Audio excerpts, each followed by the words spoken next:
posto de correspondente era uma das vagas mais cobiçadas no jornalismo da década de 60, da década de 70, da década de 50, até a década de 80, 90 do século 20.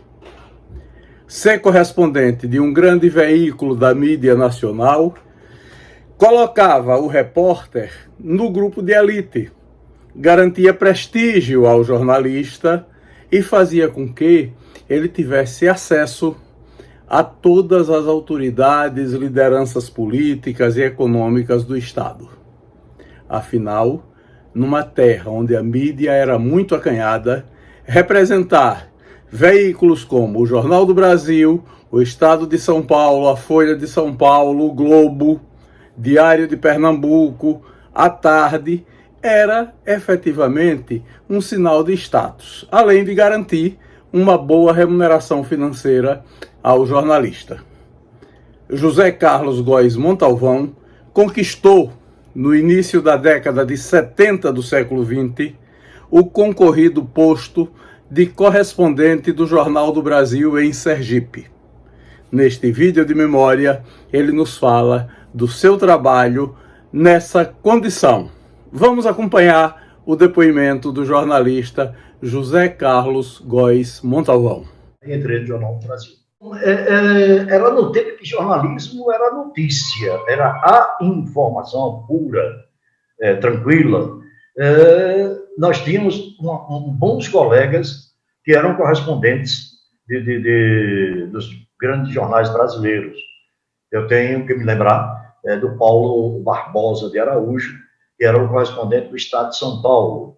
Tinha o Eanes Barbosa, que era o correspondente da Folha de São Paulo, sendo que o Eanes não tinha um vínculo mais direto, era uma espécie de freelance, naquele tempo já tinha a história do freelance.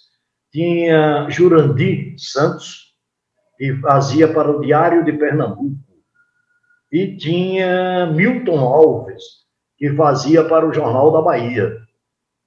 Como eu também já tinha trabalhado na imprensa local, era amigo, graças a Deus já tinha bons amigos, bons colegas do jornalismo, e não posso dizer que trabalhei com muita tranquilidade, porque nós tínhamos duas notícias básicas para trabalhar. Era o tal do potássio e o tal do petróleo.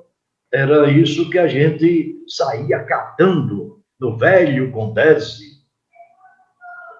e na Petrobras, as informações, porque para ser notícia no JB, não era comum o JB aceitar a notícia do dia a dia de Sergipe.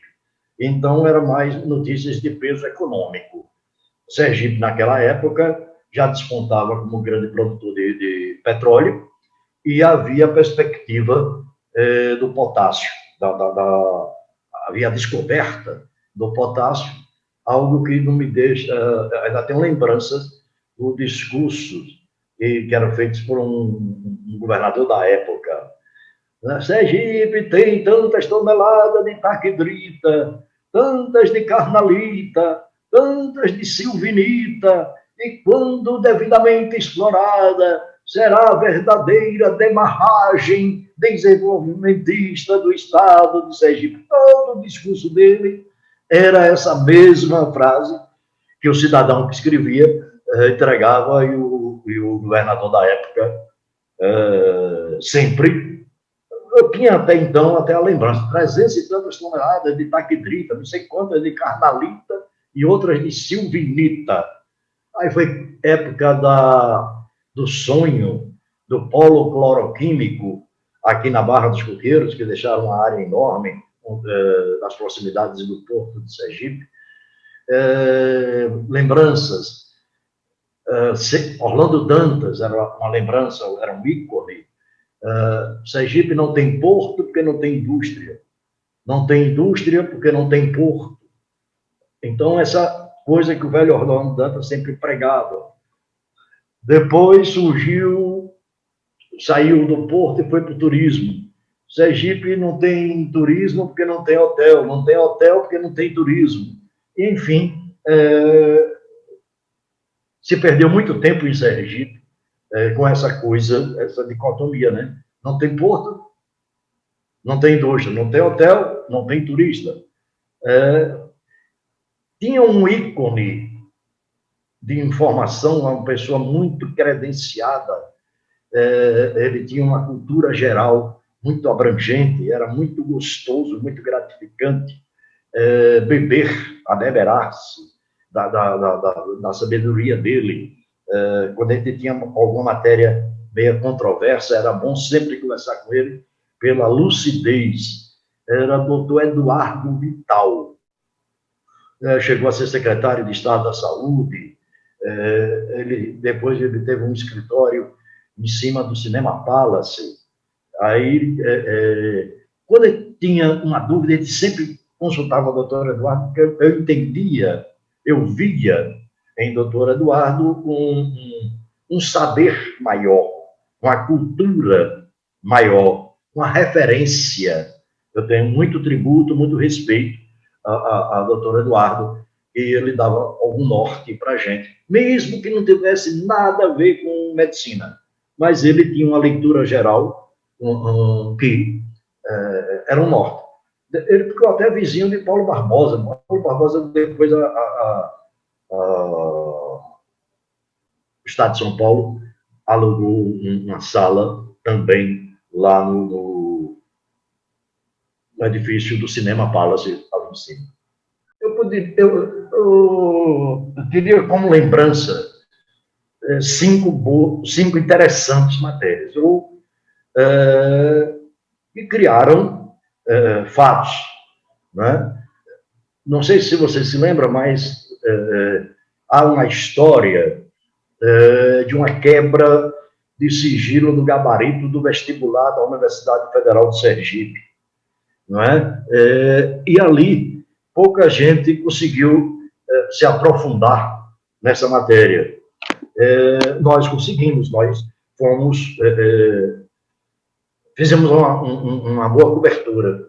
Eu não sei se você se lembra, mas o gabarito acabou sendo achado num táxi. E depois se descobriu que havia uma relação íntima do passageiro com alguém da universidade. Então, eu fiz essa matéria com essa denúncia, como aconteceu a quebra do sigilo do gabarito da universidade. Essa matéria, obviamente, que rendeu muitas conversinhas, muitas... Foi um tempo que ficou difícil, mas era verdade, e quando a matéria é verdade, o tempo é o seu da razão, acabou. Depois eu me lembro uma outra, quando o padre Arnóbio deixou... ele foi afastado temporariamente da igreja. E eu precisava de uma informação oficial. Eu precisava fazer a matéria dentro do embasamento que o JB ensinava a gente. O manual de redação do Jornal do Brasil é muito claro, era muito claro, penso que ainda é assim nos grandes jornais. Então, não era escrever por escrever, ele tinha que escrever tendo a fonte, tendo a informação. E se a igreja havia afastado o padre Arnóbio, obviamente que eu precisava da palavra oficial da Cúria Metropolitana. E fui buscar essa palavra oficial da Cúria Metropolitana. O então prelado residia até na rua de Santa Amaro, quase de frente ao antigo Jornal da Cidade. Quase de frente ao antigo Jornal da Cidade. E eu fui lá, tipo 2 horas, 2h30, a pessoa que trabalhava com o prelado, na residência dele, me dizia que ele estava descansando um pouquinho, e que tinha tomado um vinhozinho e que estava descansando, mas que 5 horas da tarde ele estaria em determinado lugar. Ela falou demais, eu acho que ela não tinha autorização para falar, mas mas me deu a dica de onde ele estava, que era na Vila João Costa, ali atrás da Tairesoles. Então, ali tinha uma comunidade católica e o senhor prelado foi para lá às 5 horas da tarde, eu fui lá buscar a informação e ele não me recebeu com bons olhos, mesmo porque já tinha havido a tal da matéria da universidade, ele era um dos professores renomados, tal, ele se sentiu a cavalheiro, e ele observou para mim que eu só procurava a igreja em momentos difíceis, momentos delicados da igreja. Porque antes eu tinha feito uma matéria, e os mais velhos deverão se lembrar, a Igreja Católica teve uma incursão em Maruim de doação de casas e de área para o cultivo. Era uma mini reforma agrária que era feita nesse tempo atrás. E parece-me que era Procase, algo assim. Teve algumas coisas da Procase que eu também tinha registrado e que o ilustre senhor prelado tinha guardado. E quando eu fui procurar no momento que Arnolfo saiu, ele ficou magoado.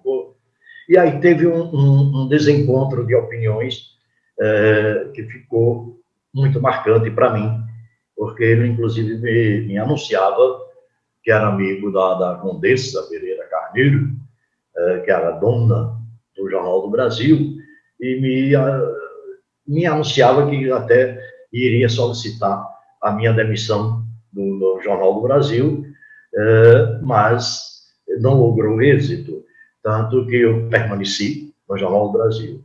Então, já se foram 2, né? Teve também o caso de um parlamentar, um deputado estadual, que teve um caso de amor com a senhora vereadora do município de Aracaju, e o casal se encontrava furtivamente em Salgado, era o local dos encontros, e o marido descobriu e queimou o carro do parlamentar, ateou fogo, o guidão queimou, foi um caso sério. Então, ninguém da imprensa sergipana registrou essa matéria. É curioso. O Jornal do Brasil registrou. Que um caso de amor, tal. Expliquei os detalhes, e que o carro foi queimado, etc. Tem uma outra. Um governador dizia que que buscava novas indústrias, novas empresas para o estado de Sergipe. E naquele período graçava uma seca muito forte no estado de Sergipe. Ele teve a ideia de convocar a imprensa do sul do país para, nessa entrevista especial para jornalistas do sul do país, solicitar que não se divulgasse a existência de seca no estado de Sergipe, porque no olhar dele, nas informações que chegavam a ele, os economistas diziam a ele, a escola condesiana dizia a ele, que isso vinha atrapalhando novos negócios no estado de Sergipe. Então ele solicitou que os jornalistas não divulgassem a existência da seca. Ora, ele teve boa fé, ele teve boa vontade, ele queria o melhor para o estado de Sergipe, eu assim entendo. Trata-se de um governante maravilhoso, seríssimo, muito sério, não se tem uma vírgula da conduta ética, administrativa desse senhor governador. Mas notícia para mim era notícia naquele tempo, né? E hoje ainda notícia para mim é notícia. Então não deu outra.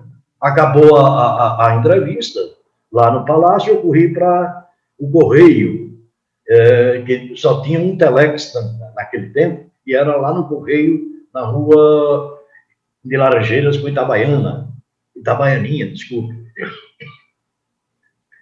E eu escrevi a matéria dizendo que o governador convocou a imprensa do sul do país para solicitar a não divulgação da seca, da estiagem que estava acontecendo aqui no estado de Sergipe. E pontuei todos os locais onde a seca existia. Me lembro que o intertítulo da matéria foi Seca Existe. Em Poço Redondo, a tantos quilômetros, em Gararu, em Poço Verde. E aí eu fui lastreando a praia da seca. Então, foi um governante que foi colega de papai de escola, estudaram juntos no Tobias Barreto. É curioso, todo pai quer um emprego no Estado para filho. Eu me lembro que papai pedia a esse governante uma oportunidade para que me colocasse como empregado do governo do Estado de Sergipe. Aí ele dizia, mas como é que eu posso, velho? O seu filho, a gente pede para fazer uma coisa, ele faz literalmente diferente. E aí o tempo passou e eu só tive uma pequena experiência de emprego público, naquele tempo, no tempo de jornalismo, e foi na Ensetu, mas mesmo assim por um tamanho muito pequeno. Então, lá pelas tantas, eu contei universidade, contei assembleia, contei governo, contei igreja. Eu diria que eram esses 4 fatos do JB, do tempo de JB, que me marcaram, foram esses 4 fatos. Eu me lembro, por exemplo, desse caso do parlamentar, do parlamentar, ele tinha um parente que era oficial do Exército, e ele ia, ou era amigo, muito amigo, sei que ele me fez uma visita de noite lá em casa, no Médici, no Presidente Médici. Eu morei no Presidente Médici, onde morou Bosco Mendonça, onde morou Marcelo Bonfim, na mesma rua nós morávamos, Rua M. E ele me dizia que eu era jovem e era um homem que saía muito na noite e divulgando esse tipo de notícia. Poderia, eventualmente, alguém desconfortável com esse tipo de notícia ter um entrevero, e ele era muito amigo meu e tinha ido lá em casa tão somente me avisar que podia acontecer, eu entendi perfeitamente a mensagem que o senhor oficial do Exército brasileiro esteve lá em casa 8h30, 9h da noite, para me avisar. Então, eu diria, teve uma experiência interessante também. Em 72, eu mal entrava no JB, aconteceu o Sesc Centenário da Independência do Brasil. E aconteceu a chamada Mini Copa do Mundo. Aconteceu aqui no Brasil. E foi dividido em sedes e subsedes. Então, tinha uma sede que era em Salvador, e as subsedes era Sergipe e Alagoas. Outra no Recife, que a subsede era Paraíba, enfim. Aí tinha uma seleção que era um misto, uma junção de vários países do Caribe. Chamava-se CONCACAF. CONCACAF, me lembro bem. Tinha um jogador que se tornou famoso, depois foi vendido para o futebol francês, chamava-se Tocotó. Depois foi atleta do Paris Saint-Germain, lá na França. E olha que loucura, Jorge. Jovem, falando, pessoal lá do Caribe fala vários idiomas, fala holandês, fala inglês, fala francês, fala espanhol, e o coitado daquele mal falando português, e para poder entrevistar a cada um desses. Foi marcante uma vez, o Batistão faltou água. Não sei se você se lembra, Walker Queiroz, não, Walker que foi deputado estadual, morava de frente ao Batistão. A residência dele era de frente. E ele gentilmente abriu a casa dele para dar água para os jogadores que estavam treinando e não tinha água sequer lá no campo de futebol. Aí, Walker, com a gentileza, ele é um gentleman, ele abriu a casa dele para servir água para todos. E, terminada a fase daqui de Aracaju, terminou a subsede, Alagoas e Sergipe, então o Jornal do Brasil tinha encaminhado 3 repórteres do Rio de Janeiro para cobrir Alagoas, Sergipe e Bahia. Eram Carlos Eduardo Novaes, que depois foi até novelista da Globo. Ele tem uma vertente mais para o humor, mas era repórter esportivo, da equipe de Aldemar e Toquion. Então, era Careca Novaes, Luiz Carlos Melo e Ari Cunha, que era fotógrafo. Então, eles 3 eram os medalhões do Jornal do Brasil, vieram da sede do JB para ajudar Alagoas, com um correspondente, que era Bernardino Souto Maior, o Sergipe, que era José Carlos Gorgon Talval, e a própria sucursal na Bahia, que lá já tinha uma equipe de 7, 8 jornalistas na sucursal da Bahia. Acabou a subsede, a definição de campeão de grupo, aí depois ir afunilando, ir para as oitavas e finais, quartas e finais, era lá em Salvador. O menino Lula, Luiz Carlos Melo, comeu uns acarajés demais e deu uma caganeira, né? Lá na Bahia, lá no hotel da Bahia até, hospedado. E aí Novaes pediu a Toquion, ao Demário Toquion, que era o editor nacional do Jornal do Brasil, um reforço de um jornalista a mais, considerando que Lula estava enfermo, estava adoentado, não podia fazer as coberturas. E foi muito gratificante, Jorge, extremamente gratificante. Um menino de Aracaju, de 21 anos de idade, tinha Bernardino, que era um grande jornalista de Alagoas, mais velho do que eu no JB, mas o danadinho do Careca, Carlos Eduardo Novaes, pediu ao Toquion que eu fosse deslocado para Salvador para ajudá-lo na cobertura. E aí eu vi a mesma rixa, as mesmas brincadeiras chatas que eu tinha antes, quando eu trabalhei no Jornal à Tarde, eu vivenciei já no Jornal do Brasil. Por quê? Porque a sucursal do Jornal do Brasil era dirigida pelo diretor do curso de comunicação da Universidade Federal da Bahia. E um irmão dele era o repórter esportivo. A tendência natural, já que precisava de mais alguém, era o repórter esportivo da própria sucursal assumir essa lacuna. E Novaes achou de pedir que eu fosse para a Bahia. Então eu fui para Salvador, fiquei hospedado lá no Hotel da Bahia, junto com Ari Cunha, fotógrafo, Novaes e Luiz Carlos Melo, e eu tenho lembrança, visualmente, eu tenho uma lembrança de que todo o material saía, a página correspondente à cobertura na Bahia, saía Salvador, dos enviados especiais, Carlos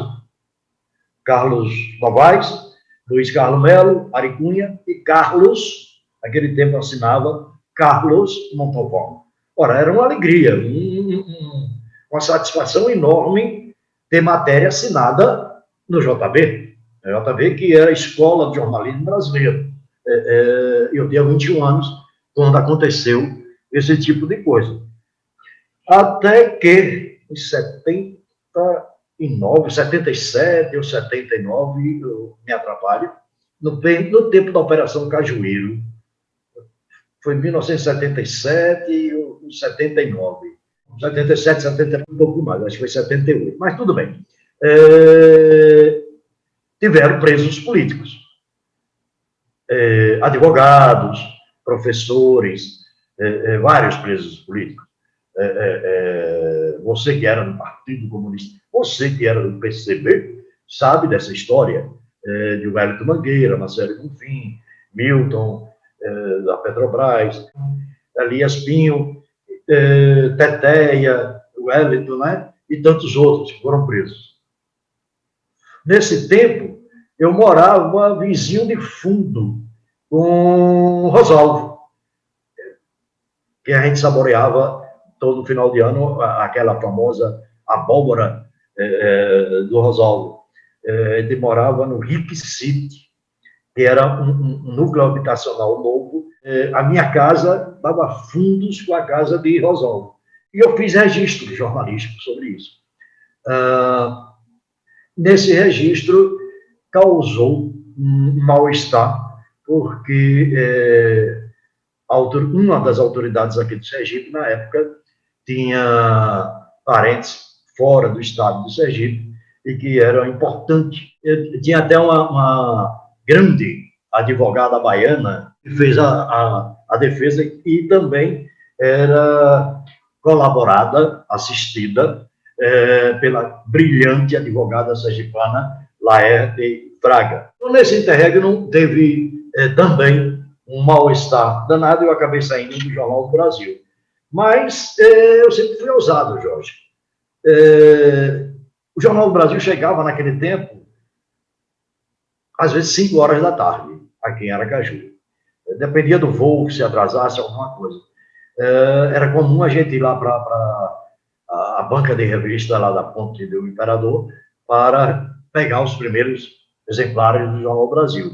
Então, a matéria que eu publiquei, quando foi 9 horas da manhã, já era o editor nacional, não era mais o meu bom amigo Amaury Matos, era Juarez Bahia, o editor nacional do JB, e ele me telefonou dizendo que tinha recebido orientação da direção do jornal pelo nosso afastamento do Jornal do Brasil em decorrência dessa matéria que eu teria publicado, que eu publiquei. Uma matériazinha curta, uma matéria de uma coluna, matéria de 3 de 9, lembra dos famosos títulos 3 de 9?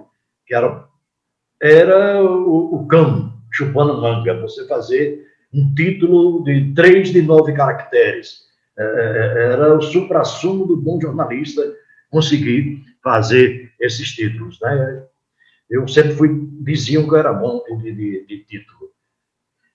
Pois bem, aí eu fui afastado do JB. Como eu sempre fui ousado, e jovem, eu era muito mais ousado, fui ao Rio de Janeiro, recebi a indenização e não me sentia bem de retornar para Aracaju sem uma perspectiva de dizer o que era que eu ia dizer. Que história aconteceu? Qual foi o porquê dessa coisa?